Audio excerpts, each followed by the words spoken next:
बेकार और शक्तिहीन यूएन, खोखली बयानबाजी और कैरियरवाद का मंच।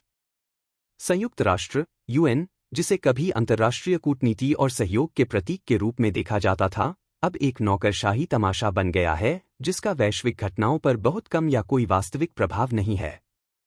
यह एक ऐसी जगह बन गई है जहां नेता सार्थक बदलाव लाने के लिए नहीं, बल्कि फोटो खिंचवाने और खोखले वादों से भरे भाषणों के साथ अपने व्यक्तिगत प्रोफाइल को बढ़ाने के लिए इकट्ठा होते हैं।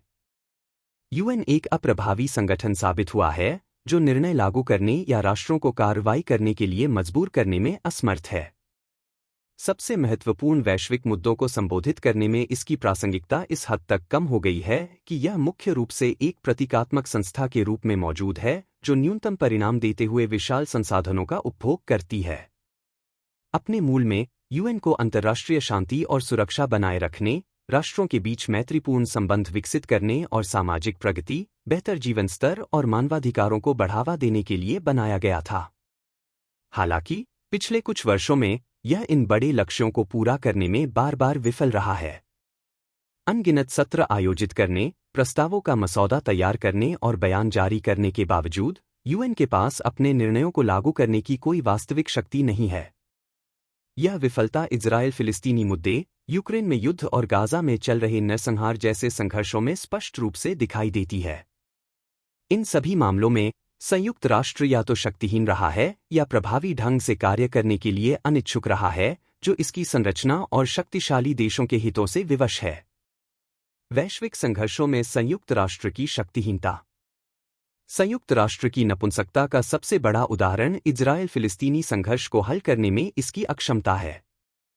दशकों से इजरायल ने फिलिस्तीनी भूमि पर अवैध कब्जा बनाए रखा है, इस प्रक्रिया में कई संयुक्त राष्ट्र प्रस्तावों का उल्लंघन किया है। अंतर्राष्ट्रीय कानून के इन स्पष्ट उल्लंघनों के बावजूद संयुक्त राष्ट्र ने बयान जारी करने और निंदा करने के अलावा और कुछ नहीं किया है। इजरायल को कब्जे वाले क्षेत्रों से हटने या बस्तियों के विस्तार को रोकने के लिए कोई सार्थक प्रयास नहीं किए गए हैं, मुख्यतः इसलिए क्योंकि संयुक्त राष्ट्र सुरक्षा परिषद के प्रमुख सदस्य, विशेष रूप से संयुक्त राज्य अमेरिका, इजरायल को अंतर्राष्ट्रीय जांच से बचाते हैं। यह गतिशीलता संयुक्त राष्ट्र के भीतर एक बुनियादी दोष को उजागर करती है, इसके निर्णय न्याय या आम भलाई से प्रेरित नहीं होते हैं, बल्कि इसके सबसे शक्तिशाली सदस्य देशों के राजनीतिक हितों से प्रेरित होते हैं। इसी तरह यूक्रेन में युद्ध को संबोधित करने में संयुक्त राष्ट्र अप्रभावी रहा है।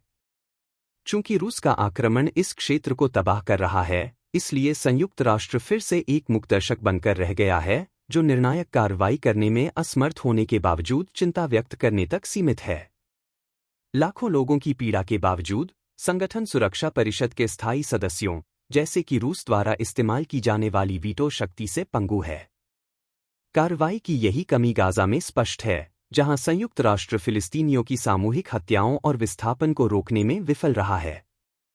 इन और अन्य मामलों में संयुक्त राष्ट्र की संरचनात्मक सीमाएं इसे अंतर्राष्ट्रीय कानून लागू करने में असमर्थ बनाती हैं, जिससे यह खोखले भाषणों और जनसंपर्क स्टंट के लिए एक मंच बन जाता है।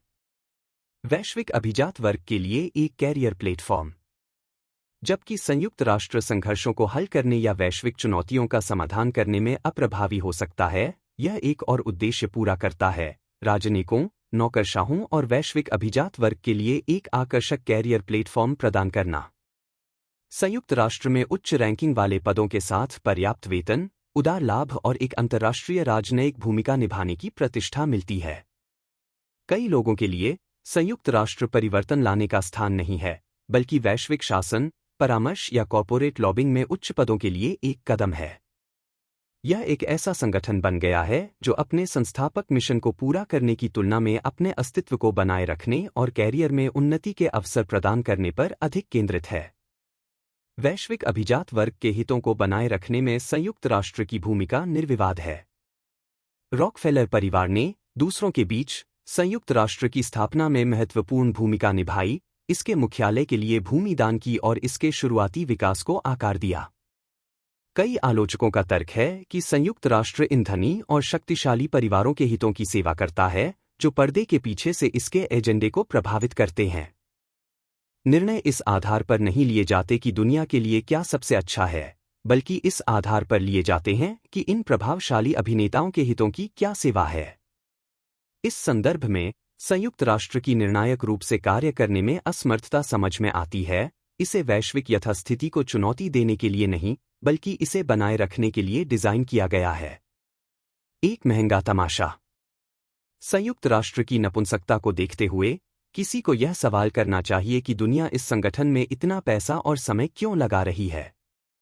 वार्षिक संयुक्त राष्ट्र महासभा, जहां विश्व के नेता भाषण देने के लिए इकट्ठा होते हैं, एक महंगा नाटक बन गया है।